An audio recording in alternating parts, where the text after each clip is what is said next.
Previously on our Tropic Thunder Adventure. Those are the keys, and Santiago. No, they have to be in the petrol station. So you can trust me, it's f***ing hot. I'll play it safe and walk it. We were camping tonight, seeing as the weather was going to be better than last night. This is what you call friendship. Why didn't you come with me? But what about the bloody campfire? Hang on, it's on my hand. Ah! No, we didn't. So there's no Yowie sightings around here. There it is, that's the smirk. Well, to find out, I'm afraid you'll have to wait for episode 5. Should we go back? No! Because this is Tropic Thunder! Queensland invasion.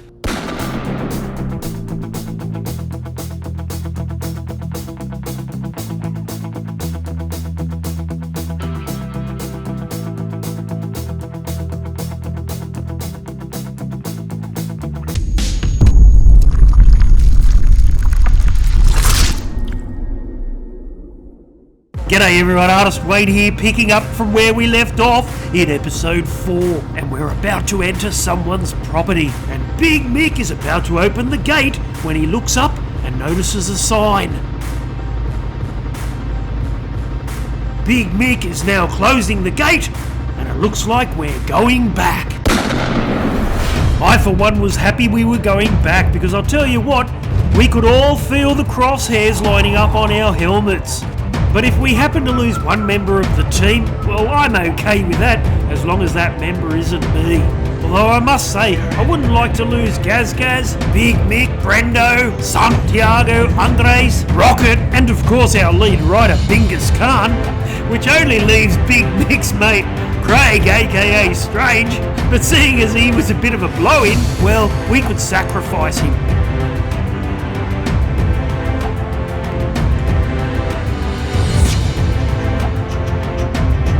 And as we passed the cattle, I could tell they weren't the least bit surprised we were in a hurry. They knew this was a race for survival. I just needed to get past Gaz, the giant man baby. In the end, I'm happy to say we all survived. So once we hit the road, we quickly headed into Crow's Nest, just so as we could sit down out of the sun, because bloody hell it was getting hot. And this is also where we bid farewell to Big Mick's mate Greig, aka Strange. You know, the bloke we could afford to sacrifice. He'd had enough of riding in this heat and was heading back to Linville. As for us, we needed to push on and search for dirt. Like I said in the previous episode, we were leaving Queensland today and entering New South Wales, where 7 of us were camping in the Boonoo National Park, whilst Gaz the giant man baby would be staying in Tenterfield so he could meet a friend. Obviously we weren't good enough anymore. By now word had gotten out that we were passing through, so they began paving the way for us. We were getting the VIP treatment now, or maybe Queensland was glad to get rid of us.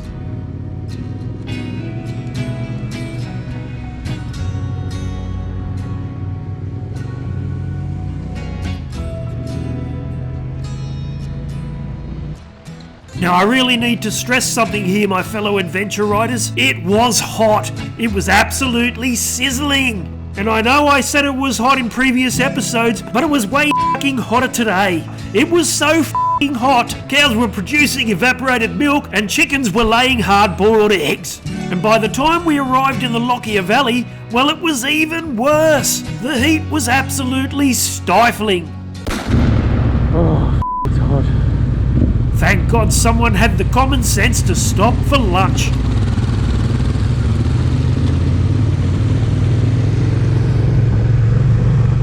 We could now sit down and relax in the cool, civilised air conditioning of the Royal Hotel.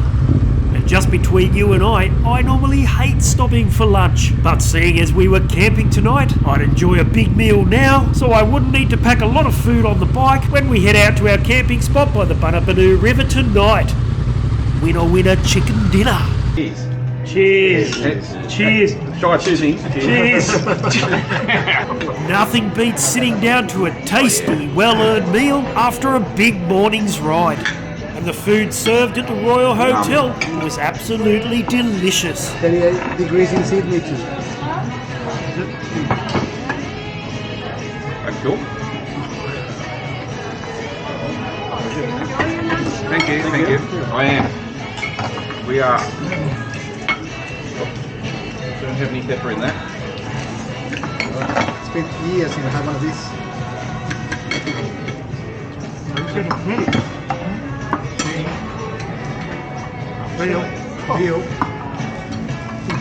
And as we relaxed in our cool surroundings, we learned that Gaz Gaz the giant man baby loves to enjoy a meal with his pepper. I don't think it's veal. It's just like crumb veal. Oh, it says steak, but whatever. I don't care, it's tasty.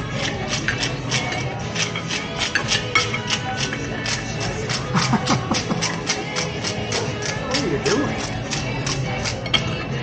Same black.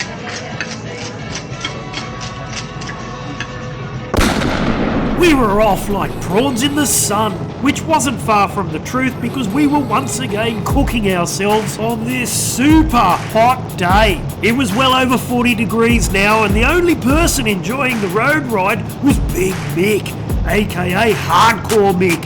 He loved riding his KTM 500 on these big road stints. As for Brando and I on our Tenere 700s, well, you can see how uncomfortable we were as we made our way towards Stanthorpe, where we would grab supplies for our camp out tonight. I, for one, couldn't wait to arrive at the Cypress Pine campground, where we could go swimming in the cool waters of the Boonoo River. Next stop, Stanthorpe. Actually, getting to Stanthorpe proved harder than expected. It now felt like it was over 50 degrees. So before we cooked ourselves any further, we had to make a stop just to cool off. Ice water, free. DXC country. I noticed your handlebars that you really move around a lot on the road at the 100 sort of thing. Yeah. I've got, if you keep the bike, I've got an old steering tent that came off my Husserberg, which you can have for free. Might need re-oiling. It's been serviced once in its life. I think it's okay. You might. I've got the thing for a KTM for it, but it's not under bar. I sold that one. It's an over bar. Have you got the vibration, the PDS, PH, whatever? No, I haven't. It would make a massive difference on these sort of trips. Dan, yeah, took them off. Just notice you're always doing these ones, and that's got to be tiring. With the steering tent, when you turn it to full, it'll just be solid on the road. If you shit on tight stuff, you'd have to turn it back. But for this part, it would make a big difference. I don't know what Gaz was on about. Mick was loving the road ride. Anyway, we were back out under the hot sun, hurtling towards the Queensland town of Stanthorpe, home to a range of cafes, boutique stores and galleries, all surrounded by farmlands, fruit orchards and vineyards waiting to be explored. Well, we didn't want any of that, we just wanted food and grog. So we popped into Audi for our supplies, and there was a bottle-o conveniently situated across the road. And that's where Gaz Gaz, the giant man baby, talked Santiago and I into buying a bag of ice. I didn't want anything to do with it because I had no room on my bike. All I could fit on the Tenere was a packet of 3-minute noodles. But when Gaz Gaz offered to carry the bag of ice, well, we jumped at the offer. It was over 40 degrees after all. Here comes Rocket from Bottle with his goon bag. Hey! Slash pillow. Drag it in your Filled bag. up. Gaz has got his camera on. You can off now. It's 40 degrees. Well, I don't know what time it was, but we were finally leaving Stanthorpe and heading to Boonoo National Park. It had been another massive day on the bikes and I just wanted to relax. Hopefully nothing would go wrong. I mean, was it even possible? We only had an hour's ride ahead of us. But I hate to keep repeating myself, when you're on an adventure ride, anything can go wrong. And it quite often does. Now there's an important piece to this little puzzle that you need to remember. Gaz Gaz the giant man baby isn't camping with us tonight. He's staying in Tenterfield. So on this beautiful, beautiful afternoon, we headed into New South Wales.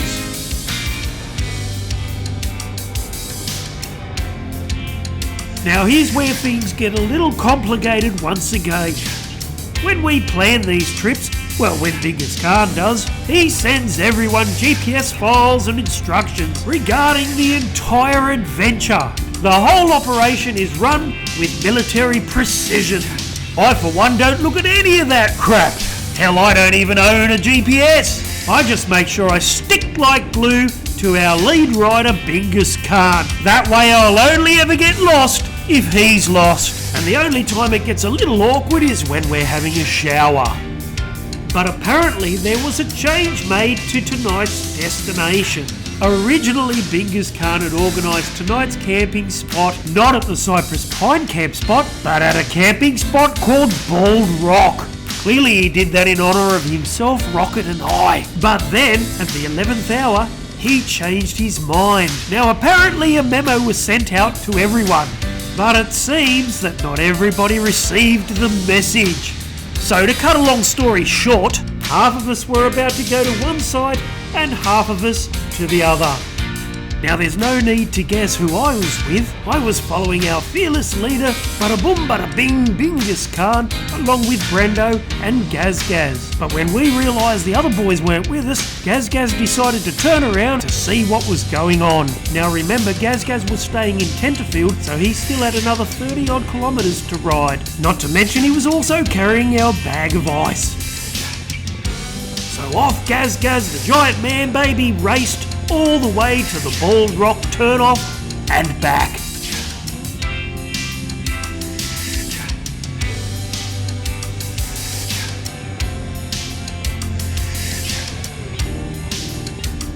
I reckon they're going to Bald Rock and following the wrong map. Because I went back there, nothing. So you didn't go into Bald Rock? No, it's 5Ks in there, and I'm not sure if they're So how far back is it Bald Rock turn-off? 5Ks. They'll work it out. Let's go. If I were you guys, what I do, I want to load your ice on there somehow because I've got to get back in the Tenterfield. Really? I'll 23 k's away. The ice won't fit on mine, just chuck it on the ground. put it here. So they're not going to know to come here. Hey? Fuck, I'll go down. Well, what I was going to say, why don't you three go back there? Because they may not be in Bald Rock. You're not camping anyway, Gary. We got to set up tents and shit. Yeah, what I'm saying is if they're not in Bald Rock and one of you go up there, you're going to get separated. Why don't the three of you go back to Bald Rock? Why? Two of you sit on the intersection in case they had a drama up the road and come across you. More likely they've gone on the Bald They'd Rock. have to have gone. They've fucked Bald up. Rock. Why do we have to do double the k's? See you tomorrow. Here they come! There you go. Before Cranky Bing had to go too far, the boys were already on their way back. Now Gaz Gaz could bugger off to Tenterfield and we could set up our camp. And now that Gaz Gaz was leaving, there was still the issue of who was going to carry the bag of ice. The ice was now securely fixed to the mighty BMW 650 belonging to Andres. Gaz Gaz the giant man baby was now heading to Tenterfield and we went off in search of our campground in the beautiful Boonoo Boonoo National Park. It's not pronounced Boonoo Boonoo, it's actually pronounced Boonoo. I don't know how that works, but there you go. The Boonoo National Park, only 30 kilometres from Tenterfield, has a stunning 210-metre cascading waterfall, secluded swimming holes, hiking tracks, camping areas, and a rainforest-filled gorge. Well, I must say the swimming hole sounded great, because even though it was late in the afternoon, it was still bloody hot.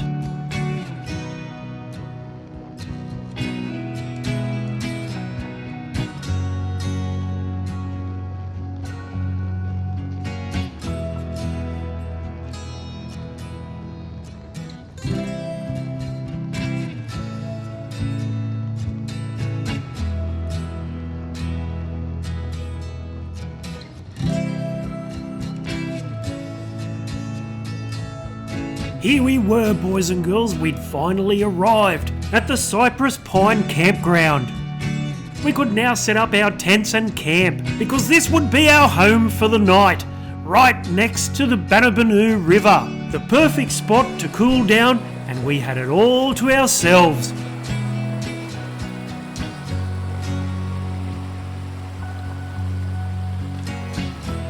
Once we had camp set up, it was time to eat. And I'll tell you what, these 3-minute noodles aren't too bad at all. So my setup Look what I'm having dinner today. Dog food. Dog food. He was complaining about mine, and look, mine is all boiled and ready, and he's still cooking. Boys have got a fire down there.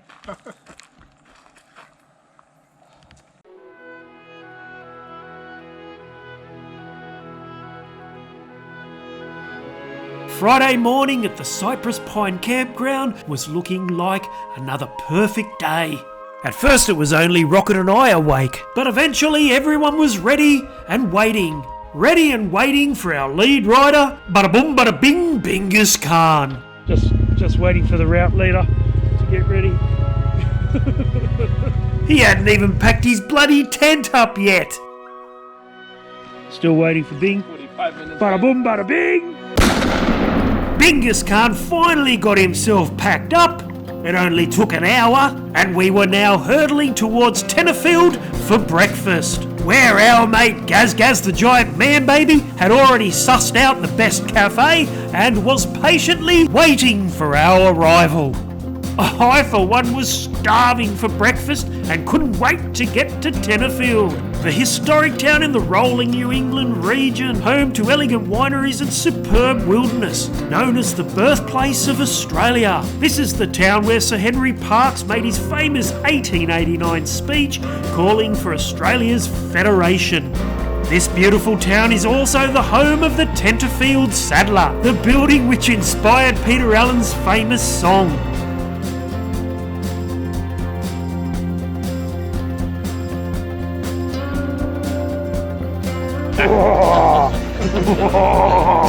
You could have had the hash brown. I could have your hash brown. You can see we were pretty hungry, especially me after having only a cup of 3-minute noodles for dinner. Our bellies were full, our bikes were full, and we were excited to be setting off on our next adventure. And today's destination would hopefully be Glen. It's a parish and town on the northern tablelands in the New England region of New South Wales, Australia. World Heritage Wilderness, gem fossicking and a Celtic festival are some of the charms of this captivating rural town in the beautiful New England high country. And I'm sure Bingus Khan had a big day planned for us before we made our arrival.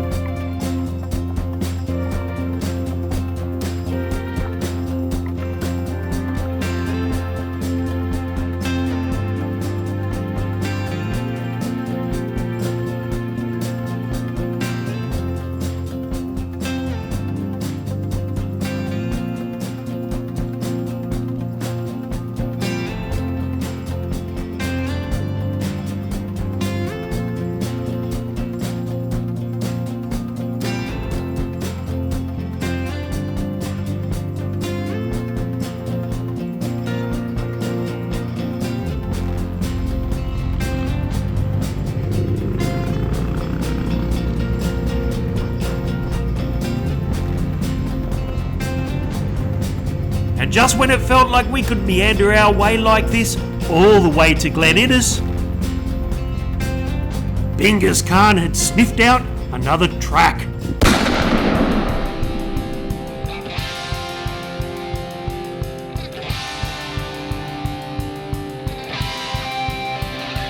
This was more like it. Now we could frolic around like newborn lambs. And speaking of frolicking, we even had time to go for a swim in a beautiful river. Unfortunately, I can't show you us frolicking in the waters like beautiful mermaids. Actually, we probably looked more like dugongs. Anyway, the reason I don't have that wonderful footage is, yes, you guessed it, Gaz. But this time it wasn't his GoPro's SD card playing up. No, this time it was his 360 camera. You see, he'd inadvertently pushed a button which had the camera only shooting 180 degrees.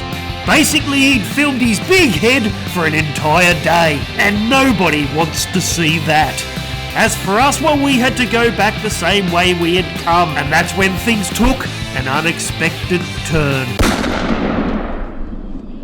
It appeared the jersey I tucked under my rear bag this morning had come loose and wrapped around my rear wheel. Half an hour ago, I'd wondered why I lost my rear brakes. I thought it was because of how f***ing hot it was. That's why I went wide going down that hill. On the hill, I think. know, when we were winding down the hill, that's when I felt it go in, but I thought, oh, I've just... I was trying to catch it if I could tell you. I thought my rear brakes had heated up. Untangling my shredded jersey from my rear wheel proved easier than expected, but unfortunately, I had other problems. You see, I only brought one pair of shorts for this entire trip, and that pair of shorts was tucked under my bag with my jersey, and they were gone. Surely someone would pick those up. I just saw something on the track. I didn't know what it was. Well, hopefully the other boys that were riding behind us will pick them up. I believe you didn't pick my shorts up. You shouldn't believe it. I would have picked your shorts up. Yeah, wait.